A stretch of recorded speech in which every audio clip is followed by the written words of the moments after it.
mecanismos de hiperactivación. Porque acuérdense que varios espermatozoides son liberados, pero no todos van a llegar a fecundar a ese ovocito. Entonces, este proceso de hiperactivación lo que hace es darle movimientos a la cola que causan esa capacitación. La cola ya tiene movimiento en el epidídico, ya está madura, pero yo necesito que ella corra más fuerte, que esté hiperactiva. Lo que yo hago es generarle una hiperactividad a esa cola a través de la capacitación. El mecanismo de hiperactivación ocurre a través de receptores acoplados a proteína G. Y exactamente la proteína que se va a activar va a ser la GS. Lo que va a ocurrir es que el receptor, nosotros vamos a tener lo que cuando este espermatozoide va subiendo por el tracto femenino, hay un factor que está acá en el tracto femenino que se conoce como factor capacitante.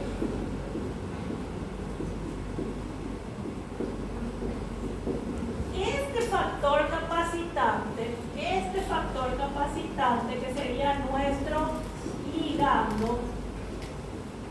va a ser reconocido por receptores acoplados a proteína G que se encuentran en la membrana, ¿sí? En la estructura de la cola, porque la cola, la porción de la cola es la que tiene que hiperactivarse y tener esse movimento para poder surgir. Quando a senhora deu aquele exemplo do cromossomo, que a senhora fez um estudo que tinha defeito no gene, o defeito era no fator capacitante ou nos receptores do espermatozoide? En los receptores del espermatozoide. Entonces, acá está un receptor, ustedes ya saben que va a ser un receptor acoplado a proteína G. Exactamente acá va a haber GS. Otra cosa que va a ocurrir, que va a ser este factor capacitante, es también abrir canales de calcio. Acuérdense que el calcio hace que haya una hiperactividad, ¿sí? Entonces, estos canales de calcio van a empezar a invadir para darle mayor capacitación a ese espermatozoide, ¿sí? Entonces, el factor capacitante va a abrir canales que van a ser canales de calcio del retículo endoplasmático, ¿sí? Para que ellos empiecen a salir y dar mayor movimiento, ¿sí? Una vez que GS es activada, va a generar AMP cíclico. Ustedes eso ya saben. Este AMP cíclico tiene la capacidad de activar a una quinasa A, ¿sí? Y esta quinasa A es la que va a venir y va a activar a las dineínas. Chicos, ¿cómo se forman los flagelos? Los flagelos estaban formados por un acrosoma. Ese acrosoma tenía microtúbulos y los microtúbulos se unían a través de dineínas. Y las dineínas eran esos brazos que estaban así, ¿se acuerdan? ¿Se acuerdan? La dineína eran esos brazos amarillitos que salían y que hacían así, ¿de acuerdo? Tío uno, ¿ah? Ustedes hicieron el ciclo del Cartagena. Entonces ahí estaban las dineínas y yo tenía esta estructura y acá salían esos brazos, ¿se acuerdan del microtúbulo? Y acá salía y así. Entonces, lo que va a activar y va a hacer los procesos de fosforilación a través de la quinasa A es activar a las dineínas y fosforilar a esas dineínas para que ellas empiecen a Entonces, eso es el proceso de hiperactividad de la cola del espermatozoide. Hiperatividade de cola do espermatozoide. Sí, hiperactividad de la cola del espermatozoide. Acá, esta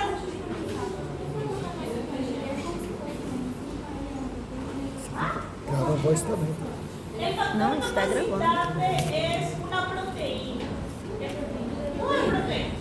El factor capacitante es una proteína que se encuentra en el tracto femenino.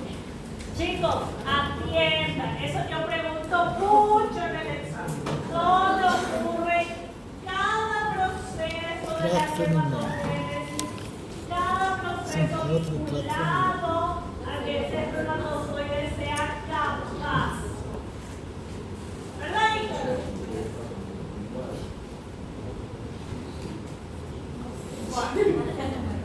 Entonces, hablamos de las fases de la fecundación. La fecundación ocurre en 10 fases. La primera, ya vamos a ir hablando de cada una de ellas, es la penetración de la corona radiada. Esta penetración de la corona radiada llegan un montón de espermatozoides, chicos. Un montón de espermatozoides van a llegar, no solamente uno, van a llegar varios espermatozoides a rodear esa corona radiada. La hiperactividad, el hecho de la hiperactivación de los espermatozoides es lo que va a impulsar que ellos puedan subir y rodear esa corona radiada. Y lo que llega a hacer contacto con esa corona radiada es el acrosoma de los espermatozoides. Porque en el acrosoma de los espermatozoides está ¿qué cosa? Enzimas hidrolíticas, está en el acrosoma del espermatozoide. Y ahí tienen las enzimas que van a digerir al ácido hialurónico que rodea esa corona radiada y va a avanzar el espermatozoide más amplio. Chicos, no es que solamente un espermatozoide va a destruir la corona radiada. Varios espermatozoides van a trabajar juntos. Hasta ahí ellos todos se quieren. Hasta ahí todos están haciendo el sacrificio juntos. ¿Sí? Pero después ya uno, el que llegue primero y sea más letrado, después de ser vivo por utilizar la fuerza de los demás, va a quedarse solo uno. ¿Sí? Essa aptidão dos espermatozoides é por conta de maior variabilidade genética? No. Faz ele ser mais rápido? La hiperactivación. La hiperactivación, o sea, que él se haya hiperactivado. Acuérdate que la hiperactivación no ocurrió en tu material genético. El material genético está en la cabeza. Lo que se hiperactivó fue la cola. Puede ser que vos tengas, chicos, eso es importante lo que pregunta Ana Luisa. Puede ser que yo tenga un cromosoma que no sea capaz, que no tenga capacitación, pero eso no implica que su material genético está dañado. Porque en el caso que yo les conté, esa persona no lograba que se capacite, pero sí podía hacer una fecundación in vitro, porque no hubo un error en el proceso de recombinación genética. El error fue en el proceso de citodiferenciación, ¿sí? En el crear esa cabeza, el cuello y la cola. Entonces, el espermatozoide va a llegar y va a penetrar, o sea, varios van a llegar a esa corona radial. Y luego ocurre la segunda fase, que es una reacción acrosómica. En esta reacción acrosómica es donde van a empezar a trabajar las glicoproteínas que se encuentran en la zona pelúcida. Las glicoproteínas que se encuentran en la zona pelúcida de nuestro ovocito, la primera que va a trabajar va a ser la CP3. La CP3 lo que va a hacer es unirse al receptor de la membrana del espermatozoide y de vuelta trabajar con receptores acoplados a proteína G.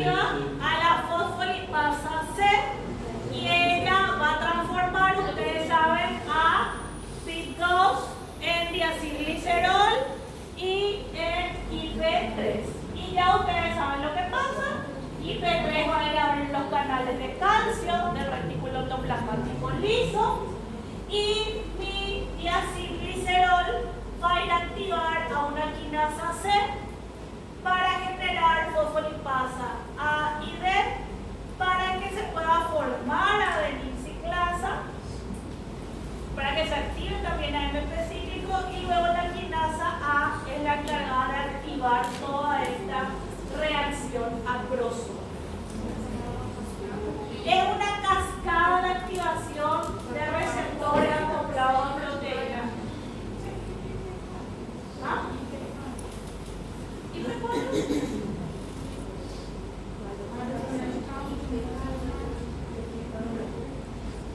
No, esto... No, es de la quinasa. IP4 va a salir, la IP4 va a ser activada acá, en esta zona, en la zona, una vez que se activa la quinasa C. La quinasa C es la que va a activar IP4, el IP4 va a abrir canales de calcio, pero de la membrana, IP4, ¿ya? IP4 va a activar, va a abrir la membrana para que ingrese calcio. ¿Sí? Y ahí se va a dar entonces la reacción acrosómica. Luego hablamos de la denudación, donde la denudación ya es el desprendimiento total de esta corona radiada. ¿Sí? Y una vez que toda la corona radiada se desprendió, es porque la hialuronidasa de nuestro acrosoma destruyó completamente todo el ácido hialurónico de esa corona. En este momento es que nuestro espermatozoide ya puede penetrar a la membrana pelúcida. Una vez que ella penetra a la membrana pelúcida, la que permite que ocurra esa penetración es la glicoproteína CP2. CP2 es reconocida por un receptor que en este caso ya no es receptor acoplado a proteína G, sino se llama receptor pH20. El receptor pH20 se encuentra en el espermatozoide. ¿Sí? Este receptor pH20 lo que va a hacer es lanzar, liberar una acrosina, donde la acrosina se va, una vez que ella es liberada, se va a separar en alfa-acrosina y beta-acrosina. Creo que no me están entendiendo. ¿Ustedes me entienden mejor o no?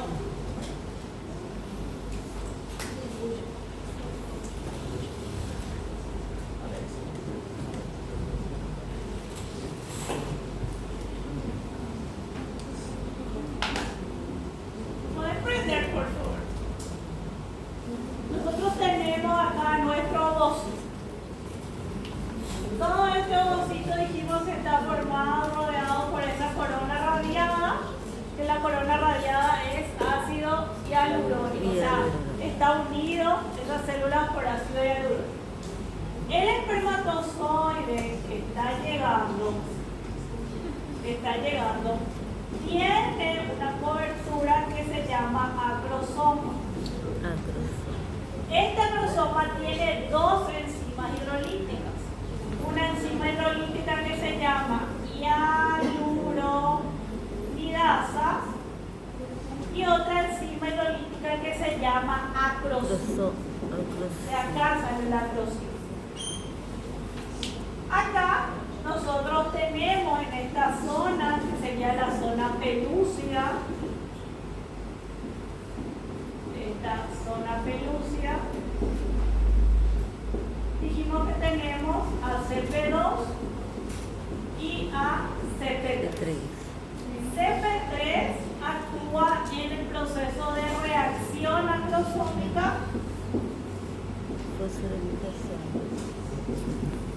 donde la reacción acrosómica implica que esta glicoproteína CP3 reconocida por un receptor acoplado a proteína que tiene que ser, en este caso, GQ. que lo que va a hacer es generar este PIP2, tenemos IP3 y diacilglicerol. Ok. Este diacilglicerol se va a la membrana y va a activar una quinasa C. Esta activación de la quinasa C va a activar a otro PIP2 que está acá, pero en este caso le agrega 2 grupos fosfato. Esto es lo que me genera PIP4. Esta PIP4 sube a la membrana y abre canales de calcio. Porque ese calcio tiene que salir porque este IP3 se fue hasta el retículo endoplasmático liso para abrir canales de calcio. Esto va a hacer que mi reacción acrosómica ocurra y que toda la corona radiada sea destruida, ¿sí? Que la corona radiada desaparezca. Cuando la corona radiada desapareció, ya no se encuentra, nosotros tenemos solamente la membrana pelúcida y tenemos a ese ovocito que acá está su material genético. Cuando la corona radiada ya no está, quiere decir que la hialuronidasa ya trabajó, ya está ok. La reacción acrosómica ya ocurrió porque ya completamente desapareció. Y lo que implica eso, ahora es que CP2 trabaje. CP2 va a ser reconocido, acá vamos a tener CP2, también va a ser reconocido por un receptor que se encuentra en el espermatozoide, pero este receptor se llama receptor pH20. Este receptor pH20 lo que hace es que este acrosoma que está acá libere su acrosina. Y esta acrosina liberada se va a dividir en acrosina alfa y en acrosina beta. Y en ese momento, gracias a la división de la acrosina alfa y beta, es que nosotros podemos decir que estas formas son las formas activas. Las formas activas de la acrosina. Ahí es que esa acrosina está lista para penetrar toda la membrana pelúcida. Porque esa acrosina alfa y beta le van a hacer el camino al espermatozoide por esa zona pelúcida. ¿Sí? Entonces, la acrosina alfa y beta, acá todavía llegan varios espermatozoides. Entonces, la acrosina alfa y beta lo que hacen es que se penetre y se quede, se dice que ocurra la denudación de esa zona. Entonces, ahí mi espermatozoide va a penetrar a esa zona pelúcida. En ese momento, cuando se penetra la zona pelúcida, ya va a ocurrir el quinto paso, que es una fusión. Acá puedes. Bueno, en esta fusión ya lo que se van a empezar a fusionar y a acercar van a ser nuestros gametos. Ya él penetró la membrana pelúcida, quiere decir que él ya está ingresando al citoplasma. Ya está ingresando al citoplasma. Después de que todos los espermas, porque varios espermas van a atravesar la membrana pelúcida, solamente uno va a ser el que va a entrar en contacto con el ovocito. Varios espermas penetraron la zona pelúcida, pero solamente uno va a hacer el contacto directo con ese ovocito 2.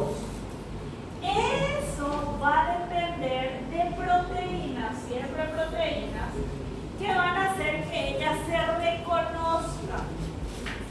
¿Sí? Los gametos se tienen que reconocer. La forma en la que ellos se van a reconocer, gracias a qué se van a reconocer. Porque en la membrana plasmática, porque ahora está así. En la membrana plasmática, nosotros ahora tenemos solamente disponible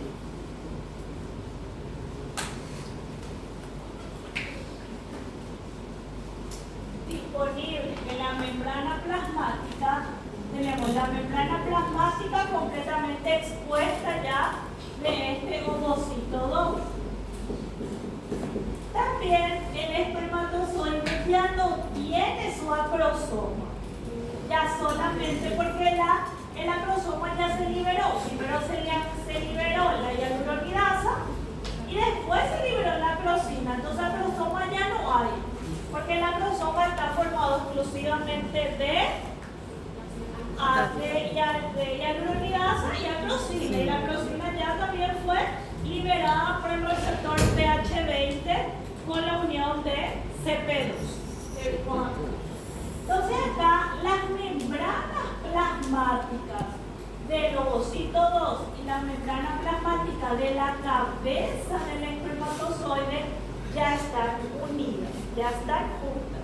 Y yo tengo varios espermatozoides que están pegados a él, pero solamente uno es el que va a hacer el contacto por el citoplasma y hacer contacto con el núcleo del ovocito.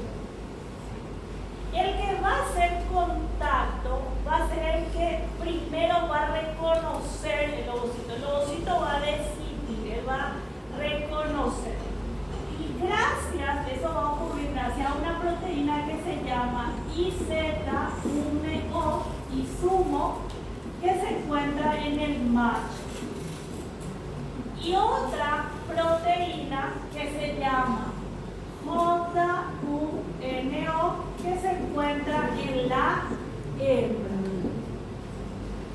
Estas dos proteínas son las que se van a encontrar. Estas son las proteínas que se van a encontrar. Gracias a que esas proteínas se reconocen, es que el espermatozoide va a seguir avanzando. Y se va a establecer de que el esperma ingrese al interior y siga e invada ya ahora el material citoplasmático.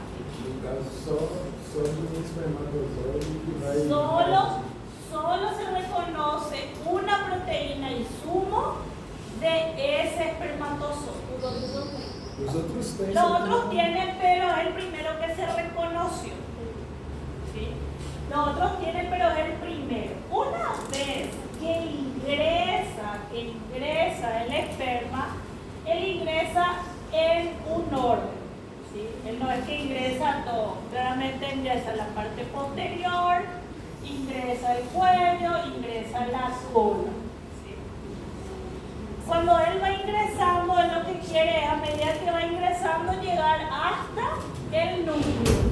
¿Sí? Eso es lo que él está buscando. ¿Sí?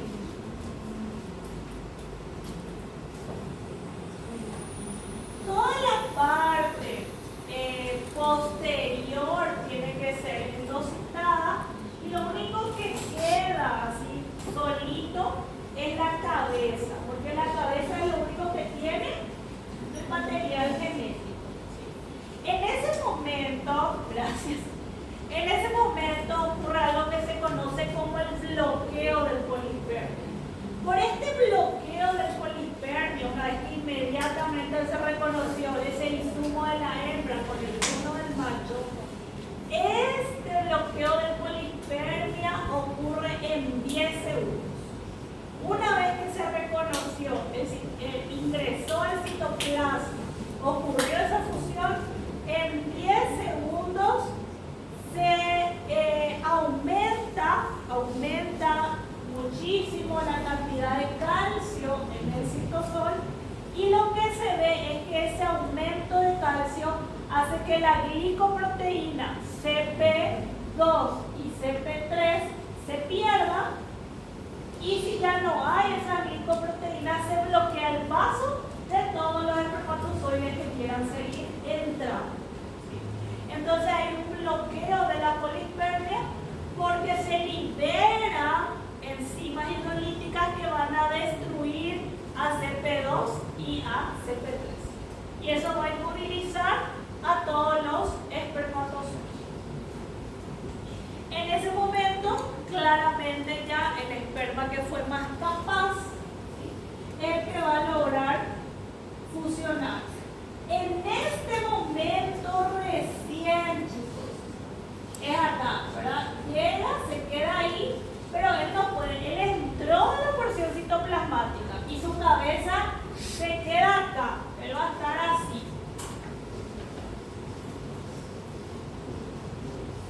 Yo voy a tener acá y él va a estar acá, y acá está el núcleo de mi ovocito. ¿Sí? Este es el de mi ovocito y este es el de mi esperma.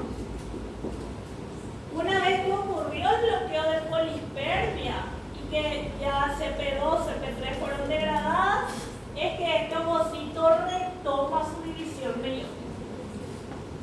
Y acá todavía entonces no hay fusión de material genético, pero ya hay fusión de gametos. La fusión de gametos ya está, porque esto ya ingresó, el esperma ya está en el medio citoplasmático, pero aún no hay fusión de material genético. En ese momento, entonces, en el séptimo paso, es donde el ovocito 2 continúa su división meiótica.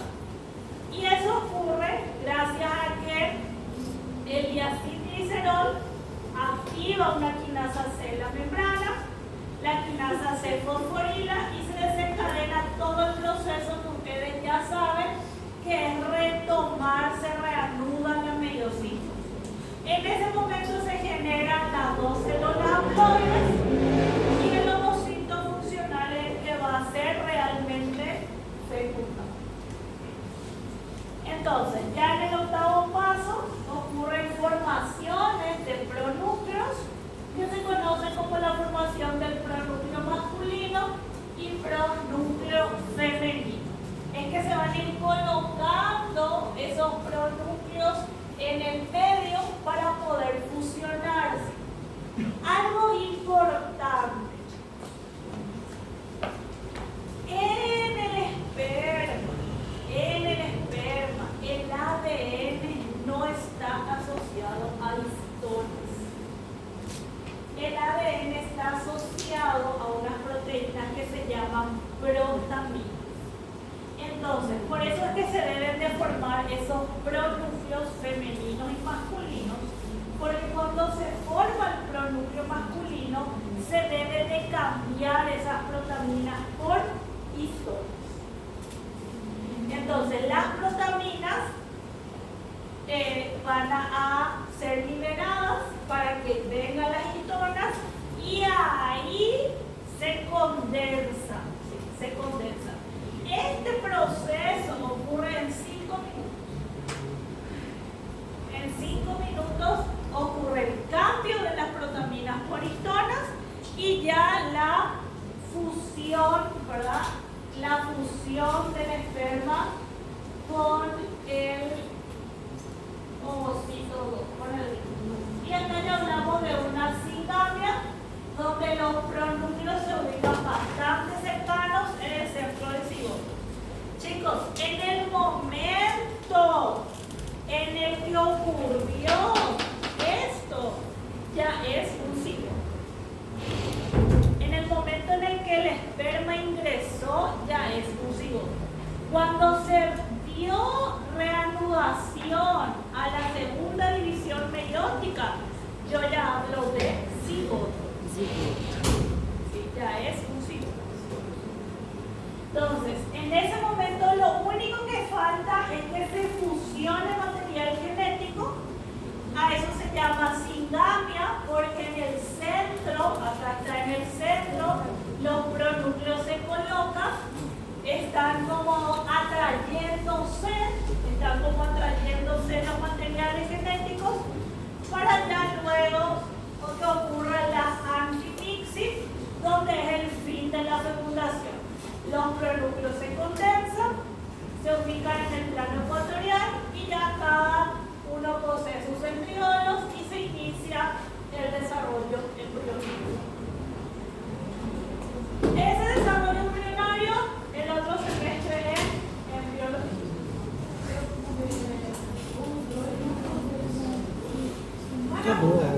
Van a fusionarse y ahí empieza la división. Chicos, si yo tengo dos pronúcleos, cada pronúcleo tiene su centriolo.